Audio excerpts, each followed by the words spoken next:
ભુજ નગરપાલિકાની આવનારી ચૂંટણીને ધ્યાનમાં લઈને રાજકીય ગરમાવો જોવા મળી રહ્યો છે। કોંગ્રેસ પાર્ટી દ્વારા આ વખતે મજબૂત ટક્કર આપવામાં આવી રહી હોવાનું પક્ષના નેતાઓ દાવો કરી રહ્યા છે। ભુજ શહેર કોંગ્રેસ પ્રમુખ કિશોરદાન ગઢવીએ મીડિયા સાથે વાતચીત દરમિયાન જણાવ્યું હતું કે ભુજ નગરપાલિકાના પ્રવર્તમાન વહીવટથી શહેરની પ્રજા અસંતુષ્ટ છે। તેમના કહેવા મુજબ અણઘડ વહીવટ અને મૂળભૂત સુવિધાઓના પ્રશ્નોને કારણે નાગરિકોમાં અસંતોષ વ્યાપ્યો છે। તેમણે વધુમાં દાવો કર્યો હતો કે આ વખતે ભુજની પ્રજાએ પરિવર્તન લાવવાનું મન બનાવી લીધું છે અને કોંગ્રેસ પક્ષને સમર્થન મળશે તેવી આશા વ્યક્ત કરી હતી। અત્યારે અમારા 36 ઉમેદવાર ચૂંટણી લડી રહ્યા છે।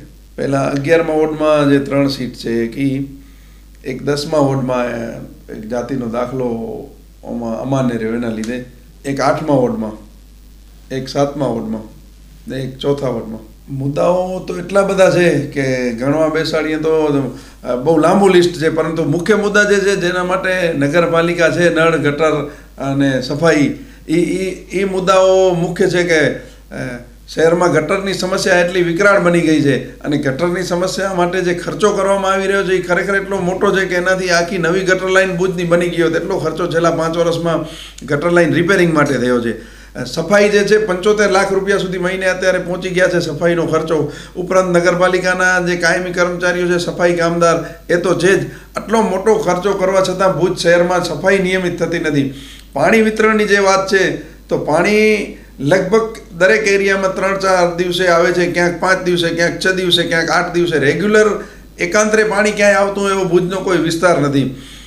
ખરેખર ત્યાંથી જે GWIL-માંથી પાણીનો જથ્થો આવે છે ને નગરપાલિકાના લોકલ સોર્સ છે એ પ્રમાણે એટલો જથ્થો છે ભુજની વસ્તી પ્રમાણે કે રોજ પાણી આપે તો એ ચાલે, પરંતુ નગરપાલિકામાં બેઠેલા લોકો જ જેઓ પોતાના હોટલો, રિસોર્ટો એમાં પાણી ચોરી કરી રહ્યા છે, ઉદ્યોગોને પાણી આપી એમાંથી રોકડી કરી રહ્યા છે, એના લીધે પ્રજાને પાણી નથી મળી રહ્યું। ઉપરાંત પાણીના લગભગ 200 કરોડ રૂપિયા GWIL નગરપાલિકા ઉપર માંગી રહી છે। પ્રજા ઉપર જેમ થોડો કોઈ સામાન્ય માણસનો 5000 ટેક્સ બાકી હોય ત્યારે એના ઘરે ઢોલ વગાડીને ઉઘરાણી કરતી નગરપાલિકા પોતે ભ્રષ્ટાચાર કરી અને પ્રજાના પૈસા પોતાના ઘરમાં નેતાઓ નાખી રહ્યા છે અને નગરપાલિકાનું લેણું વધતું જાય છે। અમે ઘણા બધા મુદ્દા છે, જાહેર જગ્યાઓએ શૌચાલયની વ્યવસ્થા નથી। ઘણી જગ્યાએ જોતા હોઈએ આપણે જાહેરમાં લોકો શૌચ કરતા હોય છે, એનાથી માતાઓ બહેનોને ત્યાંથી પસાર થવું મુશ્કેલ થાય છે।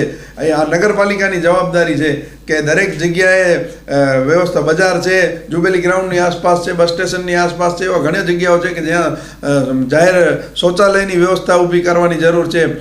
ઉપરાંત પાર્કિંગ પ્લોટની જે વાત કરવામાં આવે તો પાર્કિંગ પ્લોટમાં ભાડા અને નગરપાલિકા એકબીજાને ખો આપી રહી છે। ભુજ શહેરમાં 35 જેટલા પાર્કિંગ પ્લોટ છે જેનામાં ભાજપના મળતિયા લોકોએ દબાણ કરી અને ભાડે આપી દીધા છે। ઉપરાંત રમતગમતના સંકુલ નગરપાલિકા સંચાલિત કોઈ નથી, એને ઊભા કરવામાં આવે। બગીચાઓની હાલત બહુ દયનીય છે, એ બાબતે વિચાર કરવામાં આવે।